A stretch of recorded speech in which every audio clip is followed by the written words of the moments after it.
Did you know that traditional Igbo society was patrilineal in structure, but it wasn't patriarchy? You're welcome back to Igbo Tradition, My Heritage. And we are discussing, I'm talking about its Igbo society structured along patriarchy or patrilineal. But I'm here to say that Igbo tradition, that's the traditional Igbo society, is structured along patrilineal and not patriarchy. Patrilineal in the sense that a child takes up the father's name and gets inheritance through the father. So name, inheritance, everything is through the father. But when you say patriarchy, it means absolute power. Here on this series, Igbo Tradition, My Heritage, the tradition, Igbo tradition I discuss here is what traditional Igbo society was before the coming of the Europeans. Because the coming of Europeans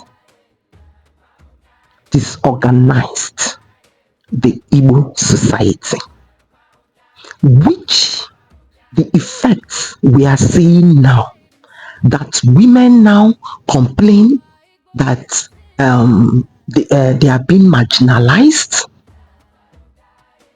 But I am here to tell you, it was not so. The traditional Igbo society, women had autonomous political and spiritual power. The traditional Igbo society was structured as a dual sex system where both genders had autonomous power. But okay, let me put it this way, they walk on a parallel lines and met somewhere to agree. Parallel, not as in contradicting one another. No. The women had their own thing. The men had their own thing. The Umuada, for instance, Umuopu, Inyumdi, these are all women institutions in the traditional Igbo society. And these women do their own things. They handled issues in the communities. Like I said, the Umuada, they are mirrored as the peacekeepers and the moral compass in the community. There were some issues, marital issues, family issues, that Umuada, they are the ones that had to look into such issues and handled it. The women, do you know that the women were in charge of the markets? They were in charge of the economy. They were in charge of the markets. The women did their own thing. Men did their own thing. Now let me tell you, During the days of our forefathers, women, like I said, women did their own thing, like having farms. Women farmed cocoyam, vegetables, and all those things, while the men cultivated yam and went for hunting as they were dinta hunters, doing your own duties, and the women doing their own duties, farming what they used to farm, the men farming what they used to farm, yam, women cocoyam. These are different things that men did, women did. And now, let me give you an instance about this dual sex system, which our forefathers saw it in nature. Elu and Ama.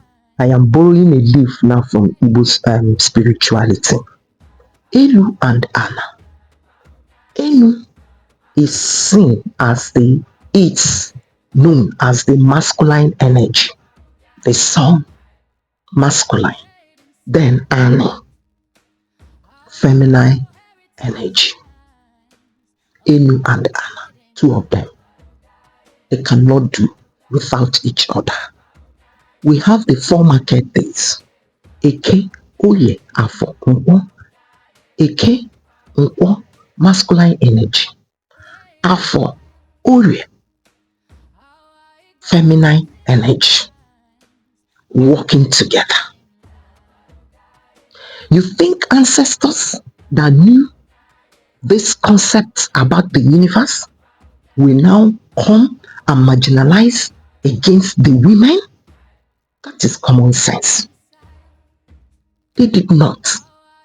Women had their own part they played, and men had their own part they played. All of them worked together for the good of the community. Yes, men were and are up to today the head of families and head of communities. Enwere ụmụnna, there are ụmụnna, enwekwara Umuada na ụmụ.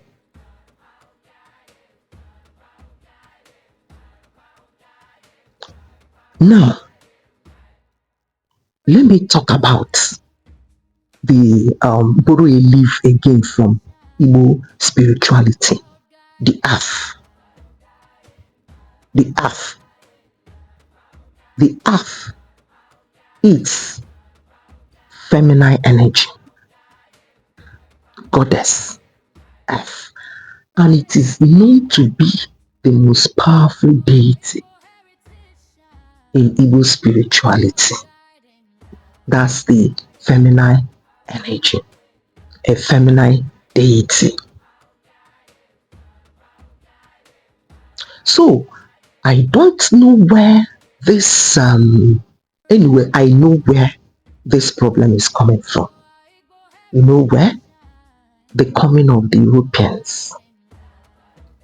The coming of the Europeans to the Igbo land distorted a lot of Igbo traditions, because when the Europeans came, they didn't understand a whole lot of things.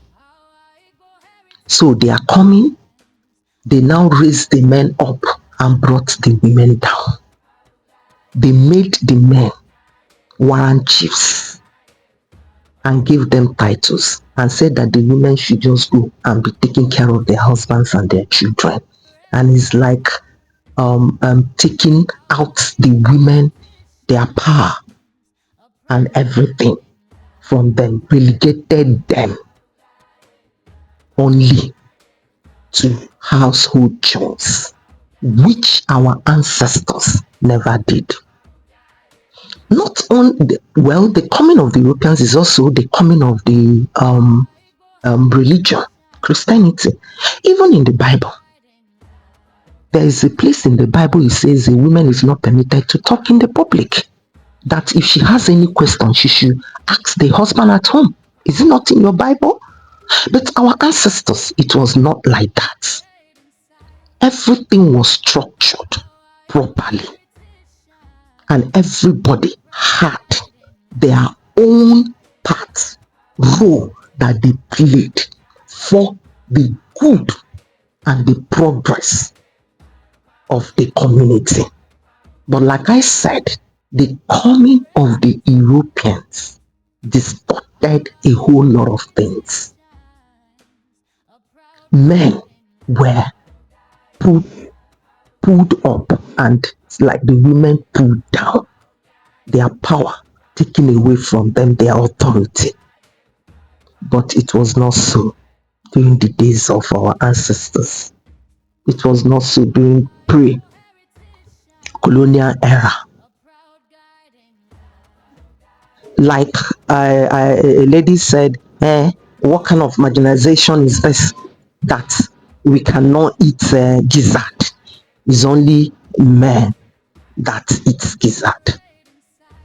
But this same lady forgot that when an animal is slaughtered, that the waist, ukuya, belongs to the woman.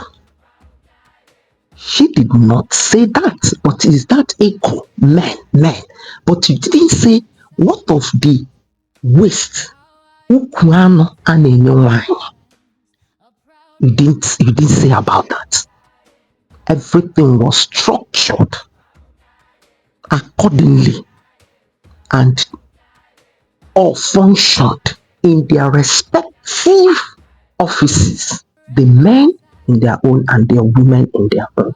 So I am here to say that according to in Igbo traditional society, it is patrilineal, not patriarchy. Is not absolute power for the men. What we are seeing now is strange. But whosoever that understands the traditions of the Igbos before the coming of the Europeans will agree with me. I will be stopping here for today. Just stay back. Subscribe to this channel for more Igbo traditions and customs coming on this channel. Thank you. They will know. Under the cola tree I stood.